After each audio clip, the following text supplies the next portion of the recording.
分？几分？给我收玩具，要刷牙，知道没？吃完了没？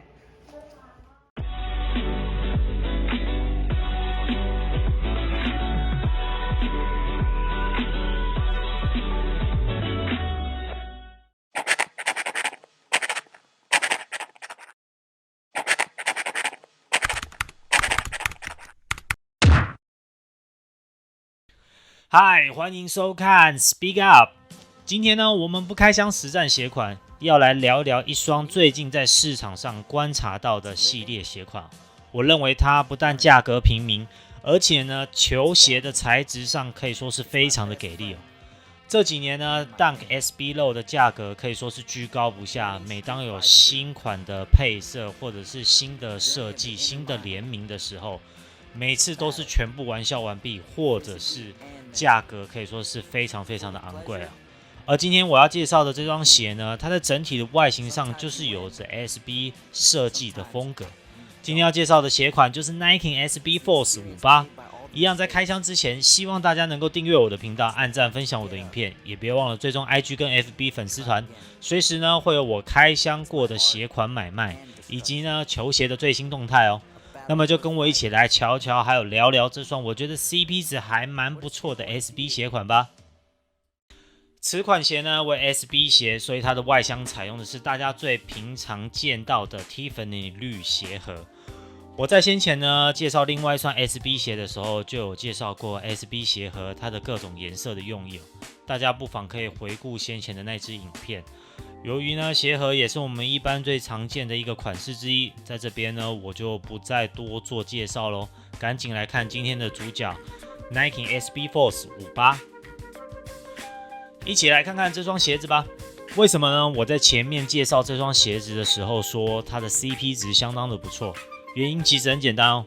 这款鞋呢鞋面结合了鸡皮跟帆布，还有呢冲孔细节以及鞋尖swoosh的设计。就外形上来看，它真的不差，而且鸡皮的材质呢，也大大提升了这双鞋子的质感。功能性上呢，也提升了它的耐久性还有透气性。官方其实有提到说，冲孔细节呢，以及鞋尖的swoosh设计是向传统的篮球风格去致敬。不过我这边是真的看不太出来有什么致敬的味道了。但这双鞋呢，如果是改为现在时下相当流行的倒钩设计的话，我相信呢，在外形上呢，会有更加不同的视觉感哦。另外呢，此双鞋采用全新设计，兼具杯式外底的包边设计哦，穿着上较为耐穿，同时提升灵活性，有助于减少磨合的时间。这整个官方说辞听起来，大家好像不知道说它到底在说什么。其实简单来说呢，就是我们一般常见呢的帆布鞋底，又俗称叫做硫化鞋。优点就是它相当的耐穿，然后弹性度也很够。而它的鞋底呢，采用的纹理呢，也对于抓地力的掌控效果还不错。内侧呢，弹性的衬布包覆的双脚，即使呢鞋带松开时呢，能够保持呢鞋身的贴合度哦。前面我提到呢，如果这双鞋改为倒钩的时候，我相信整体的视觉感一定会很不一样。现阶段我们普遍看到的改倒钩呢，也大多都是以 Air Jordan 1为主。既然 SB 没有倒钩，我原本是想试着来玩翻一下这双鞋，但是经过多方的询问之下呢，却因为它内里有的松紧带的原因，而导致这双鞋呢，在刻字改为倒钩的时候呢，会有穿着上的疑虑啊。不过没关系啦，这双鞋一样有很骚包的穿着方式哦。怎么说呢？此双鞋呢，一共试出不少的配色，像这双鞋还有试出粉红的啦，或者是蓝色的。像这样混搭的方式之下，我觉得整体的视觉也可以说是相当的不错。其余的配色呢，也都有着一些复古或者一些街头感的感觉。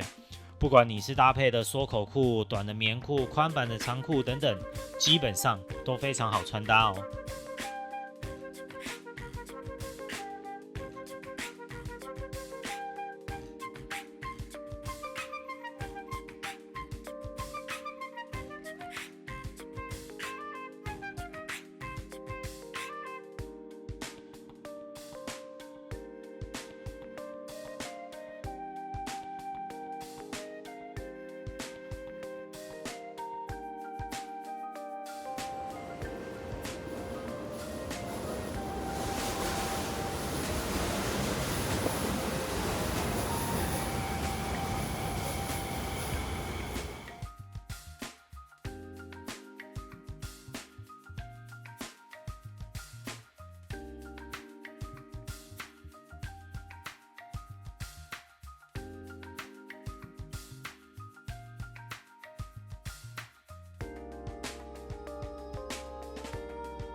这双鞋早已于各大的店铺、电商平台都可以看得到。重点是它的价格的部分呢，跟 Dunk SB Low 来比呢，可以说是相差的非常非常多。